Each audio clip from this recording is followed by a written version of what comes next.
Welcome to the presentation of our work Backstabber's Knife Collection, a review of open source software supply chain attacks. My name is Marc and I'm going to present the work today. Let's get started with the motivation. A software supply chain attack typically aims to inject malicious code into a software product. A project itself might have several thousand of dependencies. We saw an increased number of attacks during the recent years. A very good example is the npm package event stream, which demonstrates the potential reach of such an attack. Here is an example of COLOURAMA, a Python package published on PyPy. Its setup py already contained malicious code, and it's called totally innocent class. It contains a base 64 blob, which is executed, and then something is sent over the internet. On first glance, you would say, well, this looks suspicious, but who checks its package before installing? So our contribution is that we collected a dataset of malicious packages. It is manually collected, categorized and analyzed. Popular package repositories like npm, PyPy and RubyGems. In total, it comprises 174 packages that have been used in real-world attacks and were published between 2015 and 2019. So how did we collect that packages? We focused on JavaScript, Java, Python, PHP and Ruby, which were the most popular languages according to a GitHub study. We solely considered packages that were verified as malicious. Malicious packages were identified by looking at Sykosch.io, which is a vulnerability database, security advisories of the languages we inspected, and research blogs from other researchers. Furthermore, we used libraries.io to determine publication dates and affected versions. Then we used repository mirrors to download packages. Collection started in July 2019 and is a continuous process. I'm only talking about the dataset, how it was when we published that paper. We did a manual analysis on all the packages, which covers the package metadata like name and publication and disclosure date, and the trigger and condition for malicious behavior. Furthermore, we checked the primary objective and which operation system was targeted. Finally, we checked whether obfuscation was used or not. Let's start with the supply chain attacks and some basics about it. This is an attack tree we derived from real-world incidents. The attack tree has a root node as the highest goal. It wants to inject malicious code into the dependency tree. An attacker might create a new package, which is a Trojan horse, so it only contains malicious code.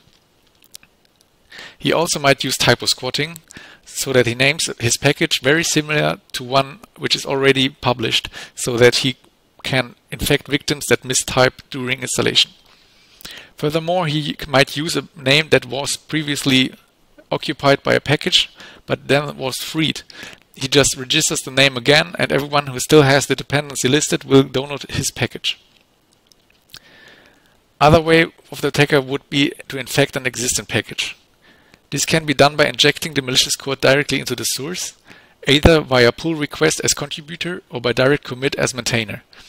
This would be possible through weak or compromised credentials and API tokens. Furthermore, he might use social engineering to become a maintainer. Another idea is to inject during the build. He could compromise the build system by manipulating the package download, for instance via DNS poisoning, or he could poison the cache builds if shared systems are used.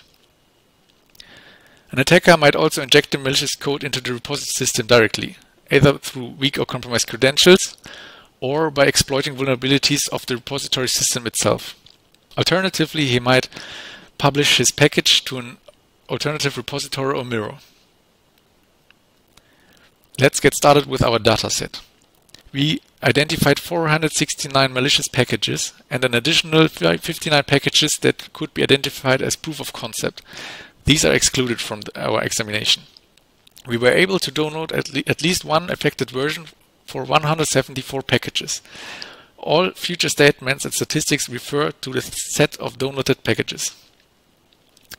The dataset mainly contains npm packages with 63% and RubyGems 21% and packages from PyPy 16%. We also identified Java packages, but we could not download them anymore. For PHP, we didn't identify any malicious package at all. The complete dataset is available free on GitHub, and the access is granted on justified request. For the temporal aspects, we looked at the publication dates on the left figure of this slide, where an increasing trend is apparent.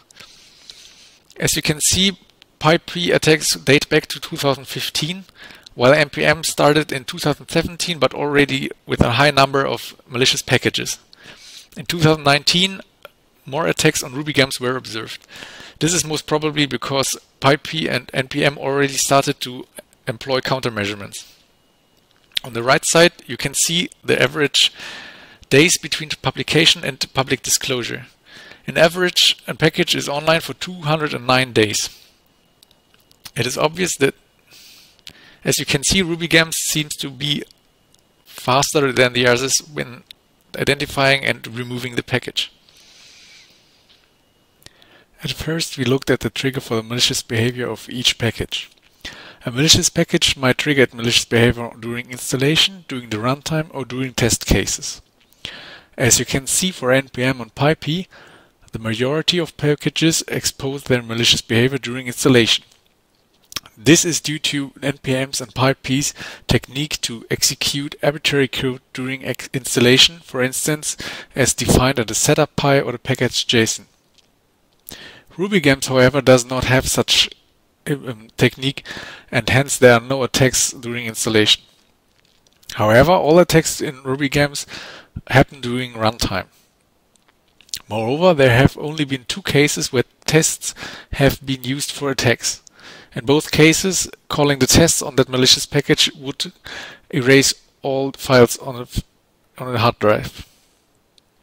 Overall, the majority of malicious packages use installation as entry point.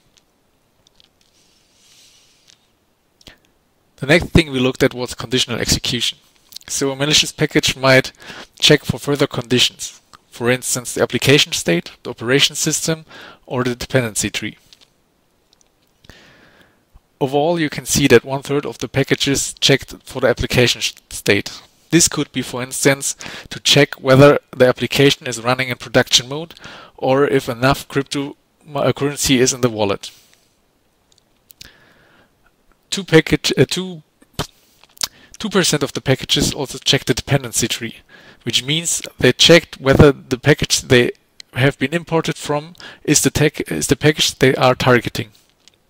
5% of the packages do further checks on the operating systems to determine whether they should expose malicious behavior or not. However, 59%, so the majority of all the malicious packages, do not check for further conditions and expose malicious behavior unconditionally. Furthermore, we checked how the malicious packages were injected into the environments. As already displayed in the attack tree, an attacker has multiple ways to enter the supply chain. One of them is to infect an existing package. However, it is hard to determine how this attack happened in detail. So most of them are just under the category infect existing package. Nonetheless, we could identify 4% of the packages that use compromised repository credentials and 1% use social engineering. Then an attacker could create a Trojan horse, which only contains malicious code and nothing else. This was true for 11% of the packages. However, the majority of packages rely on typo squatting to inject themselves into the supply chain.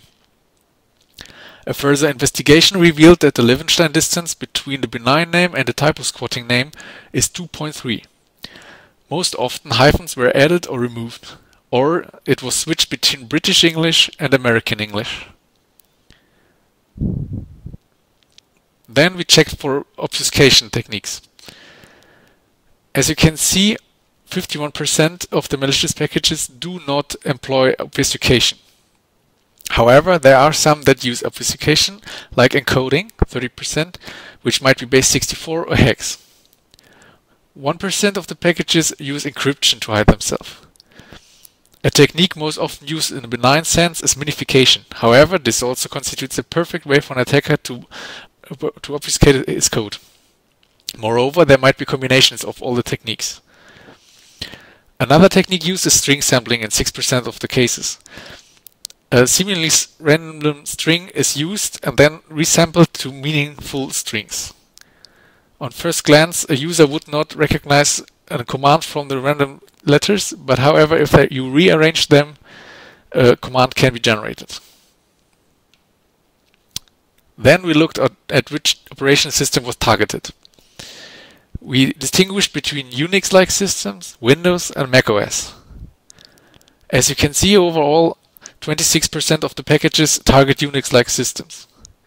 This is most probably because Unix systems are used by developers and for build servers. 3% used Windows as target, most often in combination with the Discord app, which was targeted, and only one package was found that used macOS as targeted system. However, the majority, 53%, does not rely on operating system specific functions. For 10% it is unknown which operation system was targeted because these were droppers. They downloaded a file that we had not. However, 10% remain unknown. This is because the package was a dropper and we could not check the payload for operating system specific functions. When looking at the objective of malicious packages, we identified several cases. They can either introduce a backdoor, like a reverse shell, to enable an attacker for remote access to the system. Furthermore, they might perform denial of service attacks, like file deletion or fork bombs. 1/3 of our packages are droppers. As said previously, these download additional files that are then executed. 3% of the packages have financial gain as primary objective. They either run a crypto miner in the background or steal cryptocurrency from the wallet directly. The majority of the packages aims at data exfiltration. The files of interest are SSH keys, the bash history, password files, and other configuration files that potentially contain API tokens. Furthermore, we were able to identify 21 clusters based on visual code similarity and dependencies. In total, 157 of the 174 packages, so 90%, belong to a cluster. On average, a cluster comprises 7.28 packages, with a minimum of 2 and a maximum of 36. And the average temporal distance between publication, which means in which time frame one cluster was published, is 42 days. The biggest cluster, containing 36 packages, was formed around the cross-env case. It was published in 2 waves. 11 packages within 15 minutes on July 19th and 25 packages within 30 minutes on August 1st. Furthermore, we were able to observe shared techniques across programming languages. Here you can see shared techniques between the package jQuery from NPM and active support from RubyGems. At the bottom, the code is started. It then tries to look up a base64 encoded domain. If the lookup was successful and the domain is resolvable, an HTTP GET request is sent to that IP. The response is written to a file which is then made executable, and finally that file is executed. As you can see, these are 2 different programming languages which have very similar way of proceeding the attack. Let's come to discussion and conclusion. We created a manually curated dataset of malicious open source packages that have been used in real-world attacks. We observed that most packages use installation as trigger for malicious behavior. This is true for NPM and PyP, however it is not true for RubyGems as they do not employ arbitrary code execution during installation. 41% of the packages use some further conditions to determine whether to run or not. They could check the dependency tree, the application state, or the operating system. Typo squatting is the most prominent example to enter the supply chain. 61% of the packages mimic a benign package name. Often, data exfiltration is the goal of an attacker. They are interested in passwords, SSH keys, and access tokens. Often, obfuscation is employed to hinder an obvious detection. Furthermore, we were able to identify campaigns that span across multiple languages which could be identified by code reuse. Of course, there are some limitations. At the time of writing, our dataset was highly biased towards packages from NPM and which are written in JavaScript. This is basically just because NPM is so huge. Furthermore, 1/3 of the malicious packages are droppers. This means there's a payload we cannot analyze. We only see that the malicious package tries to download something and execute it. Our conclusion: arbitrary code execution during installation shouldn't be a thing. It's a huge, dangerous entrance vector, as no one or barely anyone checks a package before installing it. A simple typo could have tremendous results. Furthermore, we observed that through weak passwords or stolen API tokens, an attacker was able to infect an existing package. Hence, multi-factor authentication and strong password should be mandatory for all maintainers. Developers on their side should use version pinning combined with an automatized dependency checking. If an attacker was able to infect an existing package, the version pinning would not allow the automatic upgrade to the infected version. However, pinning also yields the problem of not updated software and introduce vulnerabilities, so they have to be checked but manually. Last, the package distributors should check new packages for fishiness. Recently, PyPy started to check new packages. However, this needs to be on large scale and standard. For our future work, we will keep on collecting malicious packages and increase the size of our dataset.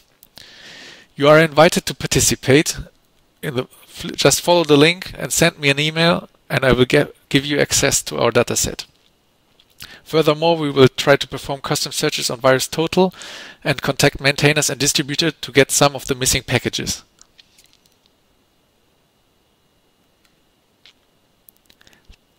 This concludes our work.